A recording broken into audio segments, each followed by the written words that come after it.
Friends, welcome back in this video. This is Rahul and you are watching Eduness YouTube channel. Friends, आज के इस video में हम सीखेंगे टेंस के बारे में। आज से हम टेंस स्टार्ट करने जा रहे हैं जो कि 12 हैं। इस सीरीज़ में आपको 12 वीडियोस आने वाले समय में देखने को मिलेंगे। 1 बाय 1 टेंस के वीडियोस आपको उपलब्ध कराए जाएंगे यहाँ। तो फ्रेंड्स, सबसे पहले टेंस समझने के लिए आपको क्या समझना है कि ये कितने टाइप के होते हैं, क्या क्या इसके फॉर्म होते हैं। तो चलिए शुरू करते हैं। सो फ्रेंड्स, हमारा जो टेंस होता है इसका मतलब होता है टाइम। टेंस का मतलब होता है काल या समय। समय मतलब टाइम। इसका मतलब इसको डिफाइन किया जाए तो किसी समय में, कोई भी समय हो, या वर्तमान या पास्ट हो, या तो फ्यूचर हो, या तो प्रेजेंट हो, किसी समय में कोई कार्य किया जाएगा। कार्य किया जाए मतलब वो वर्ब होता है। और कार्य करना मतलब वर्ब, और वर्ब मतलब जाना, उठना, बैठना, सोना, खाना, दौड़ना, ये सब क्या होते हैं? वर्ब होते हैं। यानी जिसको हम क्या बोलते हैं? कार्य, जिसको क्रिया बोलते हैं। ठीक है। तो किसी कार्य का होना किसी भी टाइम में वो क्या होता है? टेंस ही होता है। ठीक है। और टेंस के जो मेनली फॉर्म होते हैं प्रेजेंट, पास्ट और फ्यूचर। मतलब थ्री टाइप के ही टाइम हो सकते हैं, या तो प्रेजेंट, या तो पास्ट, या तो फ्यूचर। प्रेजेंट मीन्स जो इस समय जो टाइम चल रहा है, रनिंग में है, इस समय जो चल रहा है। पास्ट मतलब जो समय बीत चुका है, यानी जो कार्य हम बीते हुए समय में कर चुके हैं। और फ्यूचर मतलब जो कार्य हम आने वाले समय में करेंगे। ठीक है। तो मेनली ये टेंस 3 टाइप के होते हैं, प्रेजेंट, पास्ट और फ्यूचर। अब इन टाइम के, इन सब जो 3 टाइम है, इन 3 टाइम के 4 टाइप हो सकते हैं। मतलब प्रत्येक टाइम में 4 प्रकार के टाइम हो सकते हैं, 4 टाइप के। पहला जो टाइम हो सकता है इंडेफिनिट टाइम, मतलब इंडेफिनिट टेंस। इसका मतलब होता है अनिश्चित। अनिश्चित यानी जो कार्य अनिश्चित हो। जैसे राम एक पत्र लिखता है। अब यहाँ पर जो राम पत्र लिखता है फ्रेंड्स, वो डिफाइन नहीं है कि कब लिखता है। लिखता है, उसकी तो हैबिचुअल पॉइंट है, मान लीजिए लिखता है, ठीक है, लेकिन वो निश्चित नहीं है कि वो कब लिखता है। तो इसलिए इंडेफिनिट में आ जाता है, जो कि अनिश्चित होता है। ठीक है। और कंटिन्यूअस का मतलब होता है लगातार। जैसे कोई कार्य लगातार हो रहा है। या अपूर्ण, यानी जो कार्य पूर्ण न हो, कंप्लीट वो ख़त्म ना हुआ। जैसे वह अभी तक सो रहा है, वह जा रहा है, वह खा रहा है। तो ये सब कार्य की बीते हुए, मतलब जो टाइम है, इसका जो क्रिया है कंटिन्यूअस में, वो लगातार कंटिन्यू है। कंटिन्यू मतलब अभी तक वो कार्य हो रहा है। परफेक्ट का मतलब क्या होता है? परफेक्ट मतलब होता है कंप्लीटली वो कार्य हो चुका हो, जिसको हम क्या बोल सकते हैं? डिफिनिट बोलते हैं। जिसको हम डिफिनिट भी बोल सकते हैं। निश्चित, जो निश्चित हो चुका है, डिफिनिट टाइम। ठीक है। जो कार्य पूर्ण हो चुका है, जैसे वह खा चुका है, वह गाना गा चुका है, वह गया था। तो इस प्रकार के टेंसेस, जो सेंटेंसेस बनते हैं, वो क्या होते हैं? परफेक्ट टाइम में बनते हैं, जिसको परफेक्ट टेंस बोलते हैं। और यह है नेक्स्ट परफेक्ट कंटिन्यूअस। अब फ्रेंड्स, ये परफेक्ट कंटिन्यूअस जो है, इसको बोलते हैं परफेक्ट पूर्ण और ए अपूर्ण। पूर्ण अपूर्ण मतलब कि लगातार, पूर्ण लगातार। इसका मतलब पॉइंट्स ए होता है कि परफेक्ट कंटिन्यूअस, कि इसमें कुछ समय, कुछ टाइम से जो कार्य शुरू हुआ, पिछले कुछ समय से कार्य वो शुरू होगा, वो अभी तक वो कंटिन्यूअस है। इसमें टाइम वाली बात आ जाती है। जैसे 2 घंटे से, 2 दिन से, 5 दिनों से, 1 महीने से, 1 साल से। तो ये वाला जब सेंस आता है कि पिछले कुछ समय से कार्य अभी तक लागू है, लगातार है, कंटिन्यू है, तो इसको क्या बोलते हैं? Perfect continuous. तो ये जो फ्रेंड्स हमने 4 टाइप बताया, ये सभी टेंस पे लागू होता है, प्रेजेंट, पास्ट और फ्यूचर। तो इसी तरीके से यदि 4 इसका काउंट करें तो इसका 4 हो गया, 4 इसका करेंगे तो ए 4 हो गया, और 4 करेंगे इसका तो ए 4 हो गया। टोटल कितने टेंस बनते हैं? 12। हम 12 टेंसेस पढ़ते हैं। तो आज के इस वीडियो में हम सिर्फ पढ़ेंगे प्रेजेंट इंडेफिनिट के बारे में। प्रेजेंट इंडेफिनिट पढ़ेंगे, फिर फ्रेंड्स आने वाले वीडियो में पास्ट इंडेफिनिट पढ़ेंगे, फिर फ्यूचर इंडेफिनिट, फिर प्रेजेंट कंटिन्यूअस, फिर past continuous, then future continuous. इसे सभी 12 टेंसेस को कंप्लीट करा जाएगा। तो चलिए अब देखते हैं प्रेजेंट इंडेफिनिट आज के इस वीडियो में। सो फ्रेंड्स, हमारे पास पहला जो टेंस है प्रेजेंट इंडेफिनिट टेंस, वर्तमान अनिश्चित काल। पहले हम प्रेजेंट इंडेफिनिट टेंस की बात करेंगे। देखिए, प्रेजेंट इंडेफिनिट टेंस क्या कहता है कि जो वर्तमान में, जो वर्तमान समय में, इस समय जो कार्य क्या हो, अनिश्चित हो, उसको क्या बोलेंगे, प्रेजेंट इंडेफिनिट टेंस। अब सबसे पहले इसकी पहचान कैसे की जाती है, यानी हम कैसे फाइंड आउट करेंगे कि ये प्रेजेंट इंडेफिनिट टेंस ही है। तो अब फाइंड आउट करने के लिए फ्रेंड्स हमारे पास दो ऑप्शन हैं, दो तरीके हैं। या तो हिंदी वर्जन में हो, यानी हिंदी सेंटेंसेज हो, या तो इंग्लिश सेंटेंसेज हो। तो दोनों तरीके से आपको सीखना है, यानी कि एक लैंग्वेज में सीख लिया, दूसरा फाइंड आउट ही नहीं कर पा रहा है। ठीक है, तो पहला हम देखते हैं कि पहला जो होता है, पहला जो रूल होगा हिंदी में क्या आता है, ता है, ती है, ते हैं। इस तरीके से हिंदी वाक्य के अंत में आपको देखने को मिलता है, यानी क्रिया के अंत में क्या देखने को मिलेगा, ता है, ती। जैसे वह पढ़ता है, तो पढ़ना जो ये वर्ब है, क्रिया है, उसके हिंदी में क्या आया, ता। ठीक है, ये हिंदी वाक्य के अंत में ऐसे आता है। ठीक है, और दूसरा है यदि इंग्लिश में फाइंड आउट करना है आपको कि इंग्लिश, जैसे इंग्लिश सेंटेंसेज हैं और उसको फाइंड आउट करना है कि वो इंडेफिनिट टेंस है, प्रेजेंट है, कि कौन सा टेंस है। तो सिर्फ आपको क्या ध्यान देना फ्रेंड्स, इसके हेल्पिंग वर्ब को।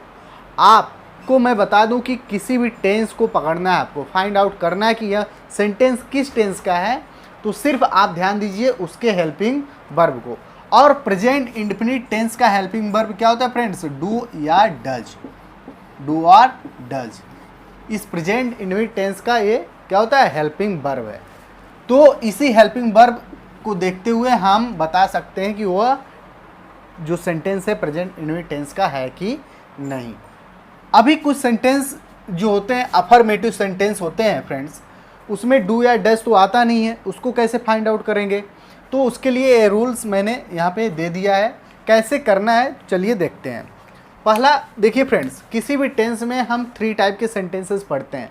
पहले होते हैं सिंपल सेंटेंस, जिसको अफर्मेटिव सेंटेंस बोलते हैं। सेकेंड होता है नेगेटिव सेंटेंस। थर्ड होता है इंट्रागेटिव सेंटेंस। तो हम 1 बाय 1 सेंटेंसेस विथ एग्जाम्पल्स देखेंगे। तो पहला है अफर्मेटिव सेंटेंस। देखिए, अफर्मेटिव सेंटेंस क्या कहता है प्रेजेंट इंडेफिनिट टेंस का। पहले इसके स्ट्रक्चर को देखिए। पहले क्या आएगा, सब्जेक्ट। अब फ्रेंड्स मैंने बताया था अभी प्रीवियस वीडियो में, पिछले वीडियो में मैंने बताया था सब्जेक्ट 2 टाइप के हो सकते हैं, सिंगुलर और प्लूरल। तो यहाँ पे सब्जेक्ट दोनों आ सकता है। सब्जेक्ट आएगा, फिर वर्ब का फर्स्ट फॉर्म। ध्यान दीजिए फ्रेंड्स, प्रेजेंट इंडेफिनिट टेंस में वर्ब का हमेशा कौन सा फॉर्म यूज किया जाता है, फर्स्ट फॉर्म। फिर क्या आएगा, ऑब्जेक्ट आएगा, फिर अदर वर्ड। ठीक है, अब इस जो प्रेजेंट इंडेफिनिट टेंस का होता है, ये दो, इसमें इस स्ट्रक्चर का 2 रूल होता है। पहला कि जब हमारा सब्जेक्ट सिंगुलर का होगा, जब हमारा सब्जेक्ट सिंगुलर। अब सिंगुलर सब मतलब सिंगुलर सब्जेक्ट कौन कौन से, ही, सी, इट, या कोई एक नाम, सिंगल नेम, वो सिंगुलर सब्जेक्ट होता है। जब हमारा सब्जेक्ट सिंगुलर सब्जेक्ट का होगा तो हम वर्ब के फर्स्ट फॉर्म में क्या लगाते हैं, यस या ईएस। क्या लगाते हैं, यस या ईएस। ध्यान दीजिए फ्रेंड्स, मैंने अभी बताया जब डू या डेज नहीं आएगा तो सेंटेंस के वर्ब में क्या आएगा, यस या ईएस आएगा। लेकिन कब, जब मतलब सब्जेक्ट हमारा क्या होगा, सिंगुलर सब्जेक्ट होगा। फिर उसके बाद क्या आएगा, ऑब्जेक्ट, फिर अदर वर्ड आ जाएगा।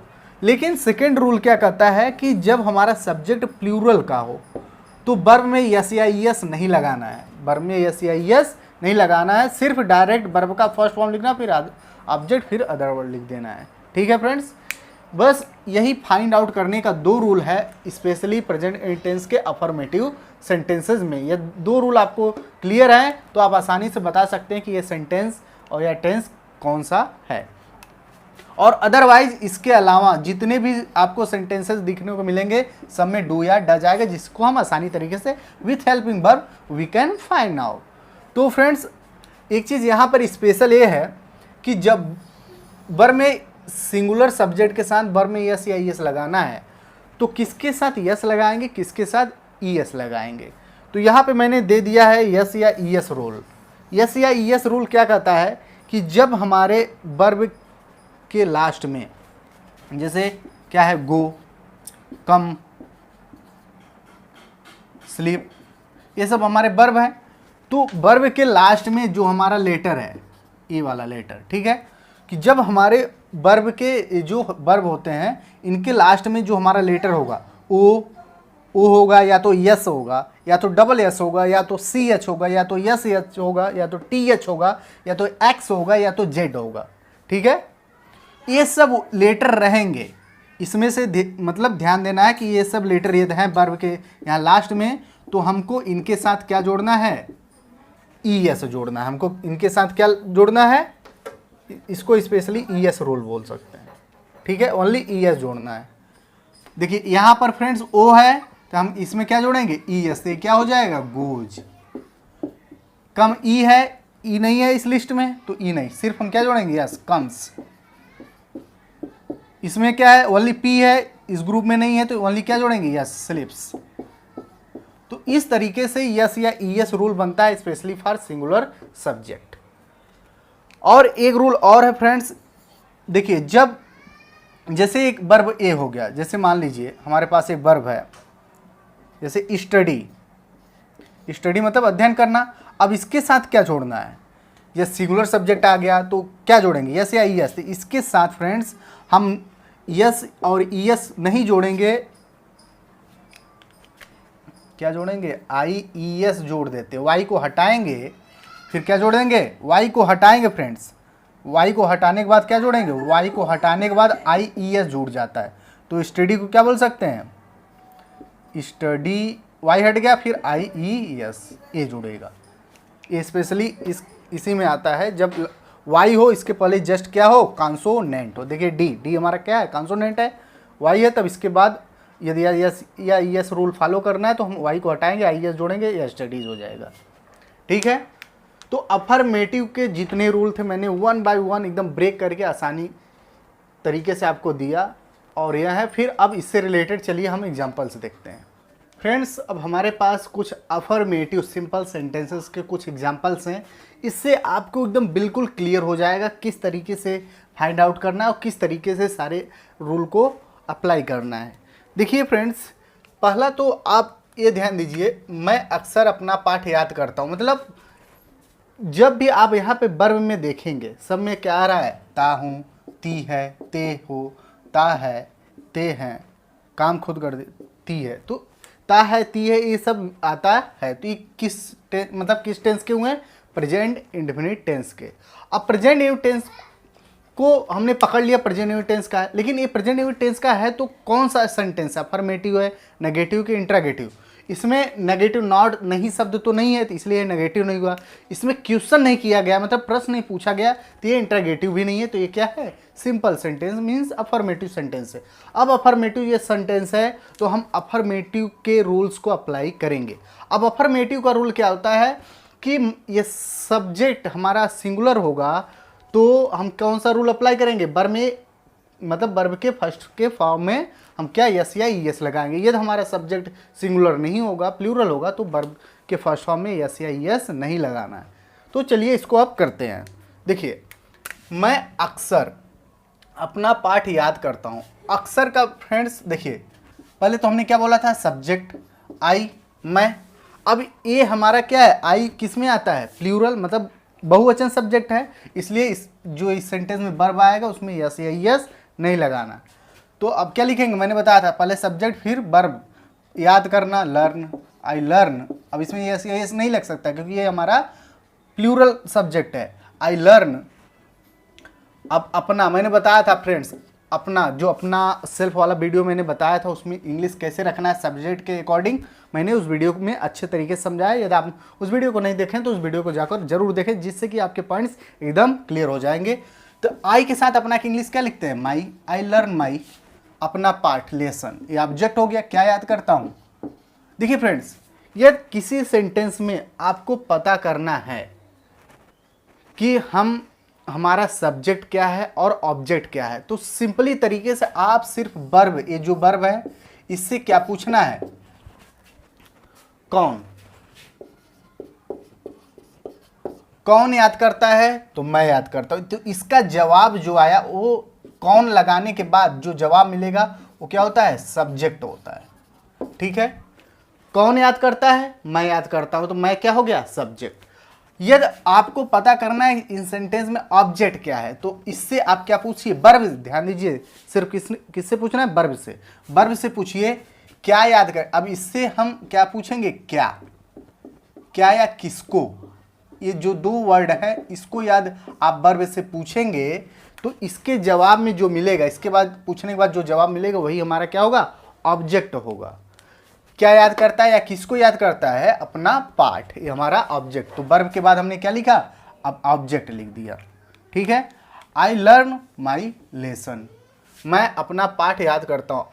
अक्सर, अब देखिए फ्रेंड्स, ये अदर वर्ड है तो यहाँ पे आप लगा दीजिए ऑफेन। ऑफेन मतलब प्रायः या अक्सर, लेकिन स्पेशली ये जो समय होता है, ये टाइम है। ऑफेन माने प्रायः, ये टाइम है तो लोग यहाँ यूज करते हैं। इसको इस तरीके से यूज कर सकते हैं। आई ऑफेन, समय को यहाँ जस्ट सब्जेक्ट हुआ। I often learn my lesson. ठीक है, I often learn my lesson. Second है सीता कुछ समय के लिए। अब कुछ समय के लिए फ्रेंड्स, ये तो टाइम है, नाचती है। अब सीता नाचती है तो सीता। अब सीता हमने बताया था जब वन नेम हो, या तो मेल हो या तो फीमेल हो, वन नेम है तो वो हमेशा सिंगुलर सब्जेक्ट होता है। तो सिंगुलर सब्जेक्ट रहेगा तो वर्ब में यस या यस लगेगा। अब वर्ब लिखेंगे पहले डांस, अब इसमें यस या यस लगाएंगे। क्या लगाएंगे? यस। क्यों? क्योंकि हमने बताया जो लिस्ट दिया था उसमें से कोई ई नहीं था, इसलिए सिर्फ यस लगाएंगे। ठीक है, सिर्फ यहाँ पे क्या लगेगा? Only S. Sita dances, Sita नाचती है कुछ समय के लिए, for some time. For some time, for some time. ठीक है, अब हमारा नेक्स्ट है तुम कभी कभी पत्र लिखते हो। तुम कभी कभी पत्र लिखते हो, तो यू सब्जेक्ट है। यू क्या है? प्लूरल सब्जेक्ट है, बहुवचन, इसलिए वर्ब में यस ये यस नहीं लिखेगा, मतलब लगेगा। तो लिखते हैं right, you right only, yes ये यस नहीं लगाना। यू राइट लेटर, कभी कभी। कभी कभी का क्या होता है? Sometimes. Sometimes you write letter sometimes, या इसको हम समय को यहाँ भी लिख सकते हैं, यू समटाइम्स राइट लेटर। लेकिन फ्रेंड्स यहाँ पे आप थोड़ा ध्यान दीजिए, यहाँ भी सम टाइम है, यहाँ भी सम टाइम्स है। इन दोनों में डिफरेंस क्या है? ये सम टाइम अलग अलग है, यानी कुछ समय, लेकिन जब सम टाइम्स एक साथ हो जाता है और यहाँ यस लग जाता है तो ये कभी कभी हो जाता है। ठीक है, यही पे मतलब थोड़ा स्पेशल था ये। अब हमारे पास नेक्स्ट एग्जाम्पल है, वह शायद ही कभी स्कूल जाता है। अब वह जाता है तो ये मेल है, और मेल के लिए वह की इंग्लिश ही हो गया। और ही क्या है? सिंगुलर सब्जेक्ट है, एक वचन है, इसलिए वर्ब में यस या यस लगेगा। गो, अब इसमें क्या लगेगा? ओ लास्ट में, इसलिए ई यस लगेगा। ही गोज, वह जाता है school. He goes to school, he goes to school. शायद ही कभी, यहाँ क्या यूज कर सकते हैं? सेल्डम। शायद ही कभी, कभी कभी का मतलब हो गया समटाइम्स, और सेल्डम मतलब शायद ही कभी, कभी कभार। He goes to school seldom, या सेल्डम को हम यहाँ भी लिख सकते हैं, he seldom goes to school. Next है हम हमेशा हॉकी खेलते हैं, तो क्या होगा? वी प्लूरल है, हम मतलब बहुत से लोग हो गए हैं, मतलब प्लूरल है, वर्ब में यस नहीं लगेगा। तो play hockey, we play hockey हमेशा, ऑलवेज, वी ऑलवेज, यहाँ भी ऑलवेज यूज कर सकते हैं, we always play hockey. Gita और मीना अपना काम खुद करती हैं।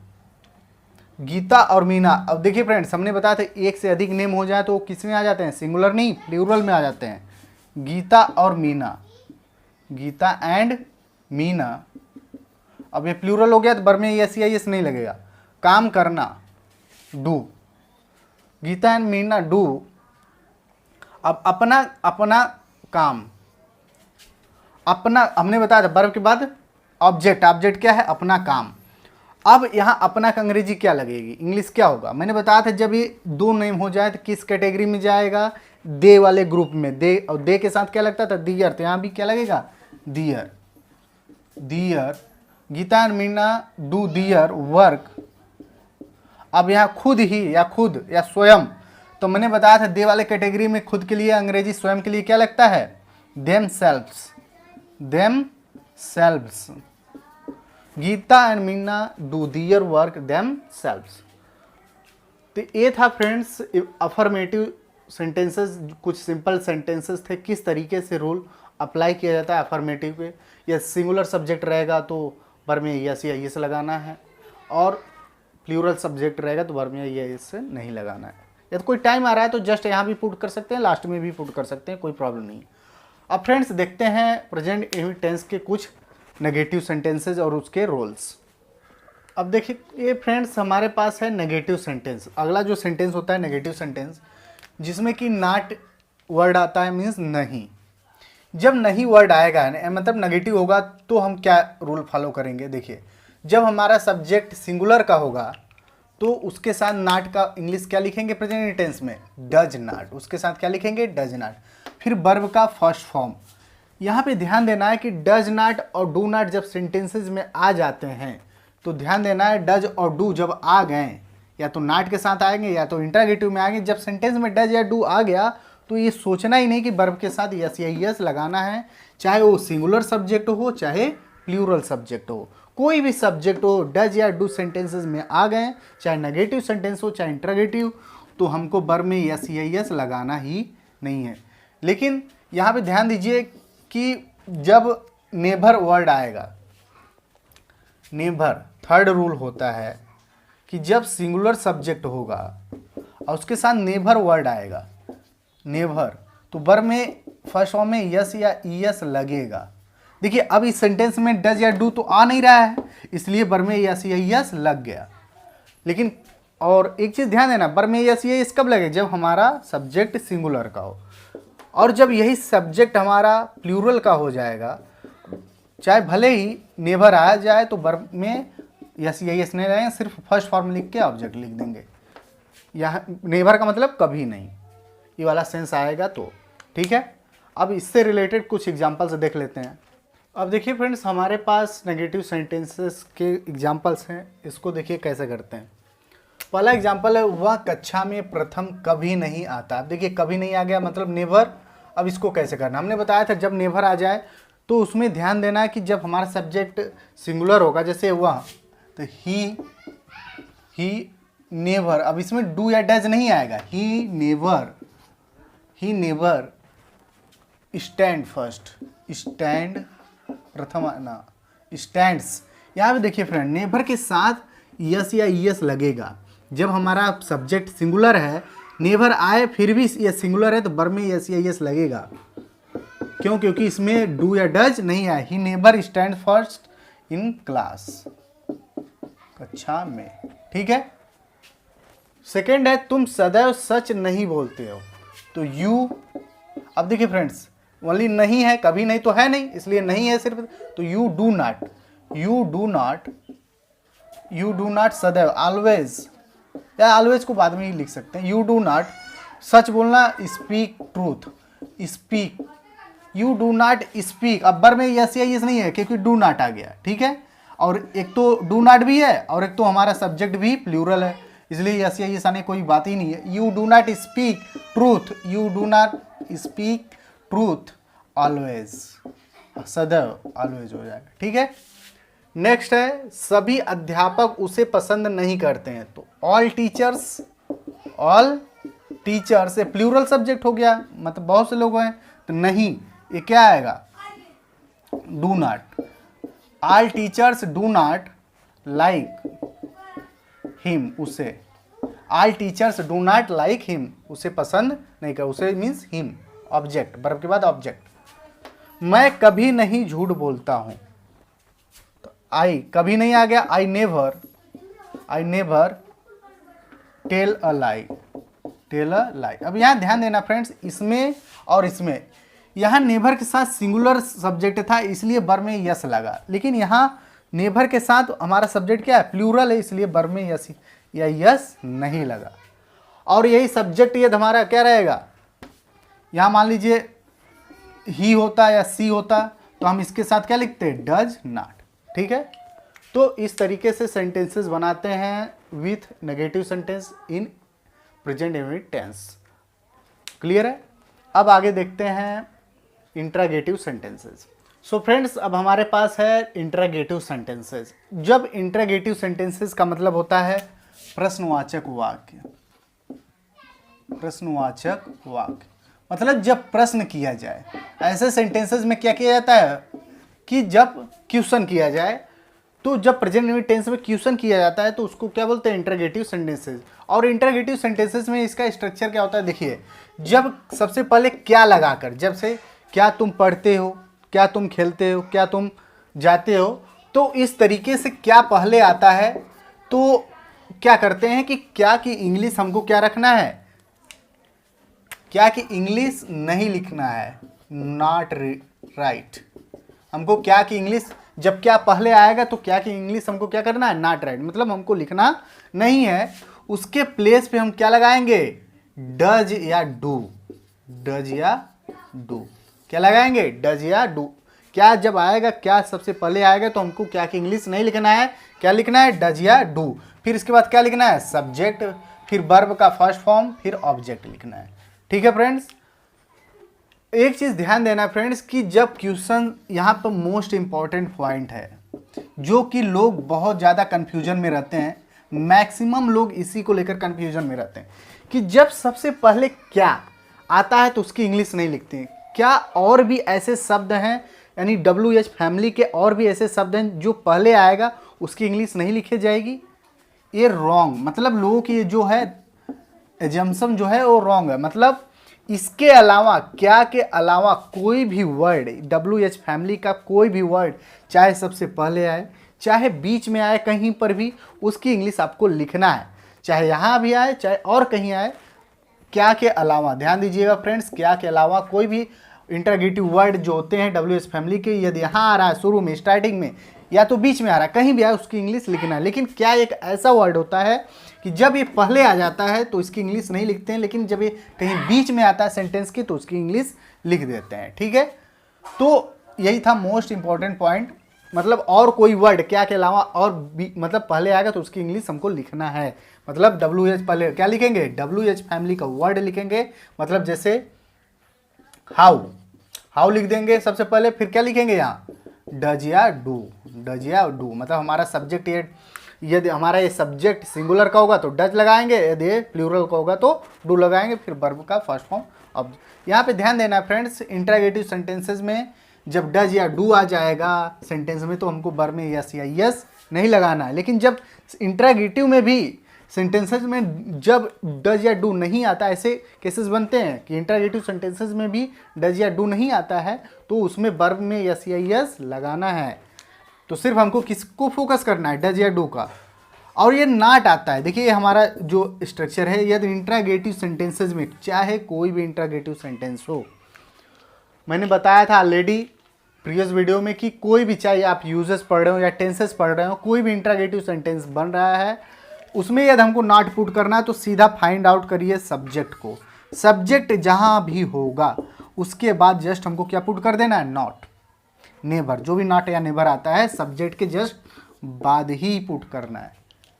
तो सारे पॉइंट्स क्लियर हो गए। अब इससे रिलेटेड जब आप एग्जांपल्स देखेंगे तो और भी ये पॉइंट्स क्लियर हो जाएंगे। चलिए अब एग्जांपल्स देख लेते हैं। सो फ्रेंड्स, अब देखिए इंट्रागेटिव से रिलेटेड यहाँ पे एग्जांपल्स दिए हैं और इन एग्जांपल्स से सारे पॉइंट्स जो स्ट्रक्चरल पॉइंट थे पीछे, सभी पॉइंट्स क्लियर हो जाएंगे। देखिए पहला है कि इसमें क्वेश्चन किया जा रहा है, क्या वह किताब पढ़ता है? मतलब हम किसी से कन्वर्सेशन कर रहे हैं, बात कर रहे हैं, हम उससे पूछ रहे हैं कि क्या वह किताब पढ़ता है, मतलब उससे क्वेश्चन किया जा रहा है। पढ़ता है, क्या वह किताब पढ़ता है? तो क्या जब हमने बताया था अभी पीछे कि क्या जब सबसे पहले आ जाए तो उसकी इंग्लिश नहीं लिखनी है, इसके प्लेस पे क्या लिखते हैं? डज या डू।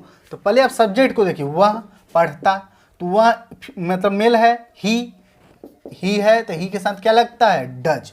तो क्या लिखेंगे सबसे पहले? डज, फिर सब्जेक्ट ही। हमने बताया था नेगेटिव नहीं, नॉट नहीं है, इसलिए सब्जेक्ट बार नॉट, मतलब हमने बताया था लिखना है, लेकिन नेगेटिव नहीं, कोई बात नहीं। Does he. अब वर्ब का फर्स्ट फॉर्म यस या यस नहीं लगाएंगे, मैंने बताया जब सेंटेंस में डज या डू आ जाए आपको वर्ब में यस या यस नहीं लगाना है, भले ही वह सब्जेक्ट हमारा एक वचन का हो। ठीक है? तो does he write, only write, writes नहीं only write, does he write पढ़ता है, sorry friends, read, does he read book, does he read book. Clear. अब देखिए नेक्स्ट जो सेंटेंस है, क्यों मैं तुम्हें कलम देता हूं। अब आपको लग रहा होगा कि जब ये WH फैमिली का वर्ड सबसे पहले आ जाता है तो उसकी इंग्लिश नहीं लिखती है। रॉन्ग। हमने बताया क्या के अलावा कोई भी वर्ड है, इंट्रोगेटिव वर्ड है, या तो पहले आ रहा है या तो बीच में, तो उसकी इंग्लिश हमको लिखना है। क्यों मैं तुम्हें कलम देता हूं, तो अब इसकी इंग्लिश क्या लिखेंगे, वाई, बीच में आ सकता है। इसको ऐसे ही बोल सकते हैं, मैं तुम्हें कलम क्यों देता हूं, इसको आसानी से ऐसे ही बोल सकते हैं, वाई। अब मैं प्लूरल, इसके साथ क्या लगेगा, डू, डज या डू पहले लिखेंगे फिर सब्जेक्ट लिखेंगे, वाई डू आई गिव।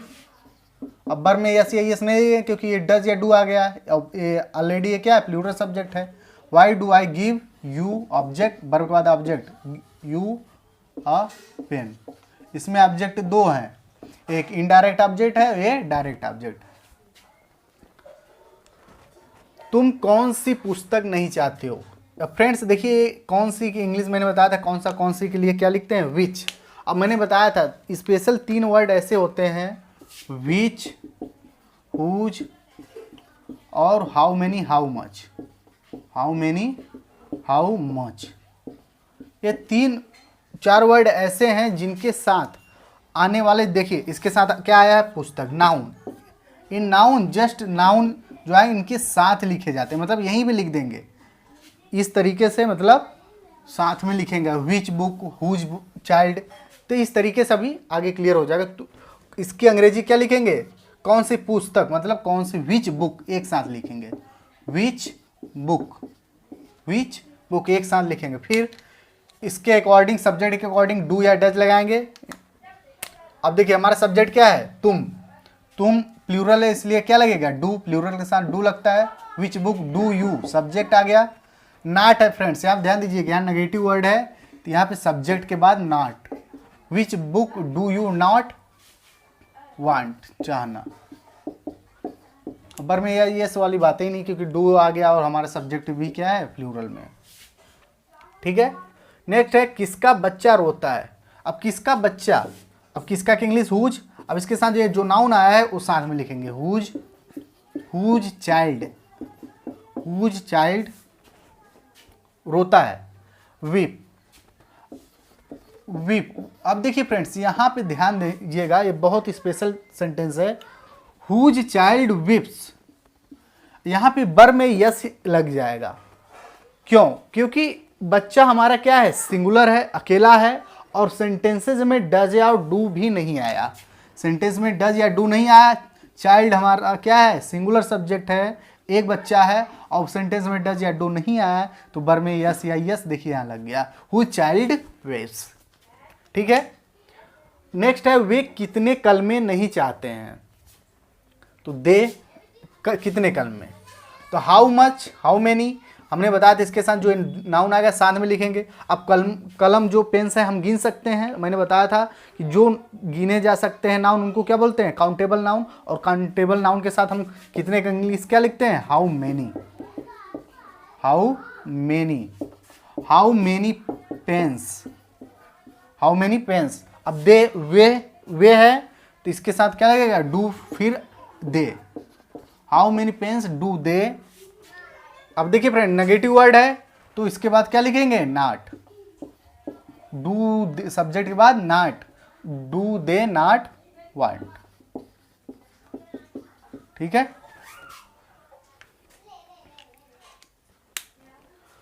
तुम्हारे घर प्रतिदिन कौन आता है। अब यहां पे ध्यान दीजिएगा फ्रेंड्स, कौन आता है, तो हु आ गया, हु। अब देखिए इसमें सब्जेक्ट है नहीं, हु स्वयं एक सब्जेक्ट का काम करता है, और हु जब स्वयं एक सब्जेक्ट का काम करता है तो हमेशा क्या होता है, सिंगुलर सब्जेक्ट। हु क्या होता है, सिंगुलर सब्जेक्ट। कोई कौन, जैसे कौन आता है तो कोई एक ही बंदा होगा आएगा, तो वहाँ इसलिए हु को हमेशा क्या माना जाता है, सिंगुलर सब्जेक्ट। कौन मतलब तुम्हारे घर प्रतिदिन कौन आता है, हु। अब देखिए फ्रेंड्स कम के साथ यस लगेगा क्योंकि इसमें डू या डज नहीं आएगा, हु कम्स, कौन आता है, तो हु कम्स। जैसे ये सेंटेंस था, हु कम्स, कौन आता है, daily, who comes daily to your home या योर हाउस, क्वेश्चन मार्क, ठीक है। Who comes daily to your house या होम। दूध कौन नहीं पसंद करता है, तो हु, अब नहीं, इसके साथ नहीं का वर्ड क्या, मतलब नहीं वर्ड है, तो इसके साथ क्या लिखेंगे, डज नॉट, क्योंकि हमने बताया हु सिंगुलर सब्जेक्ट होता है। हु डज नॉट, दूध कौन नहीं पसंद करता, who does not like milk, who does not like milk. अब देखिए फ्रेंड्स, यहाँ हु के साथ वर्ब में यस या यस नहीं आया, क्योंकि यहाँ पे क्या आ गया, डज नॉट है, डज नॉट आ गया, सेंटेंसेस में डज आ गया, डू आ गया, तो वर्ब में यस या यस नहीं लगाएंगे, ठीक है। कौन कभी नहीं गाली देता है। अब देखिए फ्रेंड्स, जब कभी नहीं आ जाए, हु नेवर, हु नेवर, अब देखिए friends, abuse, who never abuses होगा, वर्ब में यस लग जाएगा। क्यों, क्योंकि हु आ गया सिंगुलर सब्जेक्ट और नेवर भी आया, डज या डू तो आया नहीं, इसलिए हम क्या लगाएंगे, वर्ब में यस लगा देंगे, हु नेवर एब्यूजेस, ठीक है फ्रेंड्स। तो ये छोटे छोटे पॉइंट्स हमने सभी रूल्स और एक एक बेसिक चीज़ मैंने क्लियर करके आपको एग्जांपल के साथ विथ रूल सभी पॉइंट्स हम क्लियर कराएं। आशा करते हैं कि कोई भी पॉइंट्स प्रेजेंट इंडेफिनिट से रिलेटेड आज तक आपके माइंड में था, तो आज के इस वीडियो से आपके सभी डाउट्स क्लियर हो गए होंगे। तो कुछ और भी एग्जांपल्स देखते हैं। इंटरोगेटिव से रिलेटेड हमारे पास कुछ स्पेशल एग्जांपल हैं, देखिए इनको कैसे करते हैं। क्या आप खाते हैं। अब देखिए फ्रेंड्स, ये सिंपल है कि जब क्या पहले आ जाएगा तो उसकी इंग्लिश नहीं लिखेंगे, तो हम क्या लगाएंगे, डू या डज, और आप मतलब यू, तो इसके अकॉर्डिंग हम क्या यूज करेंगे, do you eat, do you eat, क्या आप खाते हैं, सिंपल। आप क्या कभी नहीं खाते। अब देखिए फ्रेंड्स, क्या जब सेंटेंस के बीच में आ जाए तो हम उसकी इंग्लिश लिखेंगे व्हाट। अब देखिए इसके बाद क्या लिखेंगे, WH वर्ड के बाद हमने बताया था क्या लिखेंगे, डू या डज, तो यू है, यू के बाद, यू के अनुसार क्या लगेगा, डू, व्हाट डू यू। अब देखिए फ्रेंड्स, कभी नहीं आया है तो इसके सब्जेक्ट के बाद क्या लिखेंगे, नॉट या नेवर, नेगेटिव वर्ड आ रहा है तो सब्जेक्ट के बाद व्हाट डू यू नेवर ईट, आप क्या कभी नहीं खाते हैं, ठीक है। आप कब कब खेलने आते हैं, मैंने बताया था WH फैमिली वाले वीडियो में कि जब कब कब आ जाए तो उसकी इंग्लिश क्या लिखते हैं, हाउ ऑफन, हाउ ऑफन, आप कब कब, हाउ ऑफन डू यू आते हैं, डू यू कम खेलने के लिए, टू प्ले। देखिए फ्रेंड्स, इस सेंटेंस में दो वर्ब हैं, खेलना और आना, तो जिसमें तातेती लगा है वो हमारा मेन वर्ब होता है, इसलिए हम इसको मेन वर्ब बनाएंगे। और ये वाला जो बचा हुआ वर्ब है ये क्या बन जाता है, इन्फिनेटिव, टू लगाकर फिर वर्ब का फर्स्ट फॉर्म, हमेशा इन्फिनेटिव के साथ फर्स्ट फॉर्म ही लिखते हैं। इसको हम ऐसे भी कर सकते हैं, फॉर प्लेइंग, यदि हम फॉर यूज़ करना चाहते हैं तो वर्ब में ING लिखते हैं। जब वर्ब के पहले फॉर लगता है तो फ्रेंड्स वर्ब में हमेशा ING, यदि इन्फिनेटिव बनाएंगे तो वर्ब का फर्स्ट फॉर्म। नेक्स्ट है, वे किसे नहीं सोने देते हैं। किसे, किसे माने किसको, अब इसकी इंग्लिश होम होता है, तो होम डू दे, दे के अनुसार क्या आएगा, डू आएगा, होम डू दे नॉट, नहीं नेगेटिव वर्ड है नॉट, देते हैं, मतलब देना मैंने बताया था फ्रेंड्स लेट के यूज में, let, home do they not let. अब देखिए ये भी वर्ब है, सोना भी वर्ब है, तो टू स्लीप, इसी तरीके से whom do they not let to sleep, वे किसे नहीं सोने देते हैं। श्वेता कब तक, अब कब तक के लिए हमने बताया था until when, until when कब तक। अब ये सिंगुलर सब्जेक्ट है इसलिए does, until when does Shweta, Shweta office में रहती है, लिव, लिव मीन्स रहना, live in office, Shweta until when does Shweta. अब देखिए ये सिंगुलर सब्जेक्ट है लेकिन वर्ब में ये नहीं, क्योंकि इसमें डज आ गया। रोहन कहाँ कहाँ जाता, अब कहाँ कहाँ के लिए क्या यूज करते हैं, वेयर ऑल। हमने फ्रेंड्स WH फैमिली वाले वीडियो में सभी बता दिए थे इंटरोगेटिव जो वर्ड होते हैं कितने और कैसे यूज होते हैं। कहाँ कहाँ के लिए, where all, where all does Rohan, does Rohan go, verb में यस या यस नहीं क्योंकि डज आ गया। और क्या, हमने बताया था और क्या, जब और भी चीज़ें जुड़ जाती हैं इंटरगेटिव वर्ड से तो इल्स वाला फॉर्म बनता है। तो व्हाट एल्स, व्हाट एल्स आप चाहते हैं, do you want, do you want, what else do you want. Clear friends. तो इस तरीके सेंटेंसेस को इस प्रकार से हम करते हैं with present indefinite tense. So friends, अब हमारे पास है कुछ ऐसे सेंटेंसेस जिसको सेंस के बेस पे करना है। जैसे देखते हैं, महेश खाना खा लेता है, महेश खाना खा लेता है। तो क्या होगा फ्रेंड्स इसका, महेश। अब देखिए फ्रेंड्स, महेश खाना खा लेता है। अब यहाँ लेता है मतलब ऐसा लग रहा होगा जैसे कुछ लेता है, मतलब टेक। तो इसके जगह पे हम सिंपली टेक ना यूज़ करके हम क्या यूज़ करेंगे, Mahesh its food, Mahesh its food. यह सुनने में अच्छा लगता है। अब लग रहा होगा फ्रेंड्स कि मेन वर्ब लगता है, तो इसके जगह हम क्या करेंगे, इट साउंड्स। साउंड मतलब होता है आवाज़ करना, फिर यस लगे क्योंकि ये सिंगुलर सब्जेक्ट है। इट साउंड्स, यह साउंड करता है गुड, अच्छा। यह अच्छा साउंड करना मतलब यह अच्छा साउंड करता है, मतलब यह सुनने में अच्छा लगता है। मैं उसे घर भेज देता हूँ, आई सेंड, मैं भेजता हूँ, आई सेंड हिम होम, मैं उसे भेजता हूँ होम। ठीक है, ये आई है मतलब प्लूरल, इसलिए वर्ब में यस या यस नहीं लगा। यह कौन करता है। अब देखिए फ्रेंड्स, हु अब करता है, देखिए इसमें नेगेटिव नहीं आया है, डू या डज तो आएगा नहीं, इसलिए हु डज।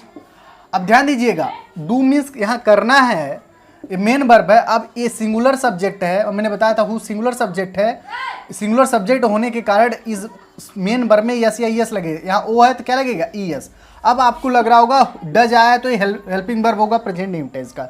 बिल्कुल नहीं, ये मेन वर्ब है जिसमें ई यस लगा है, क्योंकि who is singular subject, so we will use E S in main verb. Who does कौन करता है, या हु डज इट, यह कौन करता है। ये कौन करते हैं, ये कौन करते हैं, तो हु। अब देखिए फ्रेंड्स, यहाँ इस सेंटेंस में और इस सेंटेंस में हु ही यूज होगा, हु। अब यहाँ ओनली डू इट, इसमें यही समझना है आपको कि यहाँ पे जो हु वर्ड यूज हुआ है WH, ये सिंगुलर सब्जेक्ट के फॉर्म में हुआ है, मतलब यह कौन करता है, यानी एक पर्सन काम करेगा। और यहाँ जो हु यूज हुआ है वो एक से अधिक पर्सन, मतलब एक कौन करते हैं, मतलब ये जो कौन वर्ड है बहुत से लोगों के लिए आया है, इसलिए हु डू दीज, ए या दिस भी यूज कर सकते हैं। ठीक है, हु डू दिस, यह कौन कर, एक कौन करते हैं। ठीक है, आप किस किस के साथ बात करते हो, किस किस के साथ है, तो with who all, with who all, किस किस के साथ। यहाँ हुम भी यूज कर सकते हैं आप, विथ हुम ऑल, हु भी यूज कर सकते हैं, हुम भी। आप किस किस के साथ बात करते हैं, तो with whom all do you talk, do you talk.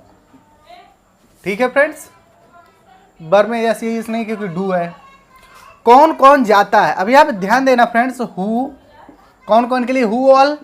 अब go, who all only go, who all कौन कौन, हु ऑल मतलब कौन कौन गो। वर्ब में यस या यस नहीं क्योंकि ये हु ऑल हो गया, हु मतलब बहुत से लोगों के लिए आया है, डू या डज नहीं आएगा। ठीक है, हु ऑल गो। आप पढ़ना कब से शुरू करते हैं, कब से, तो कब से के लिए क्या आएगा, since. When do you start, since when do you start studying, studying, since when do you start studying. ठीक है फ्रेंड्स, तो कुछ ऐसे सेंटेंसेस होते हैं जो सेंस पे काम करते हैं, उनका हम सेंस भाव निकालेंगे और अब कुछ चेंजेस करके इस प्रकार से प्रेजेंट टेंस में यूज किए जाते हैं। सो फ्रेंड्स, हमने आज के इस वीडियो में बात किया प्रेजेंट इंडेफिनिट टेंस से रिलेटेड जितने भी रूल्स हैं और जितने भी सेंटेंसेस हैं और टिपिकल टाइप के सेंटेंसेस किस तरीके से बनाने हैं, हमने आज की इस वीडियो में आपको बताएं। आशा करते हैं ये वीडियो आपको पसंद आया होगा। यदि वीडियो पसंद आया तो इस वीडियो को लाइक करिए, शेयर करिए अपने फ्रेंड्स के साथ और कमेंट करके ज़रूर बताइए यदि आपके मन में कोई डाउट हो तो इस चैनल को ज़रूर सब्सक्राइब करें। Till then bye bye, see you next video, take care.